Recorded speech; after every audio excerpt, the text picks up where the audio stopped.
آیت نمبر 95 میں ان کی اگلی بات بیان فرمائی، وَلَن يَتَمَنَّوْهُ أَبَدًا، اور وہ ہرگز اس کی آرزو نہ کریں گے، ابداً کبھی بھی، بما قدمت، بما بسبب اس کے جو قدمت آگے بھیجا، ایدیہم ان کے ہاتھوں نے، واللہ اور اللہ تعالیٰ علیم جاننے والا ہے بالظالمین ظالموں کو۔ وَلَن يَتَمَنَّوْهُ أَبَدًا بِمَا قَدَّمَتْ أَيْدِيهِمْ، اور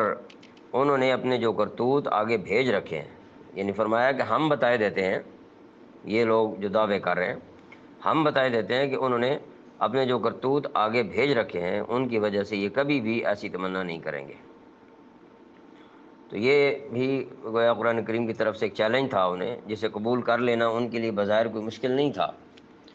وہ کم از کم زبان سے ہی علی اعلان موت کی تمنا کر کے یہ دکھا سکتے تھے کہ ہم سچے ہیں، لیکن چونکہ وہ جانتے تھے کہ یہ خدائی چیلنج ہے، اس لیے ایسی تمنا کا اظہار انہیں فوراً قبر میں پہنچا دے گا، اور آگے کے معاملات پھر بڑے کٹھن ہیں، اس لیے کسی نے ایسی جرت نہیں کی۔ واللہ علیم بالظالمین، اور اللہ تعالیٰ ظالموں کو خوب جانتا ہے۔ یہ جو انکاری ہیں اور جو دھرم ہیں، جو ضدی ہیں، ان سب کو جانتا ہے اللہ تعالیٰ۔ آیت نمبر 96،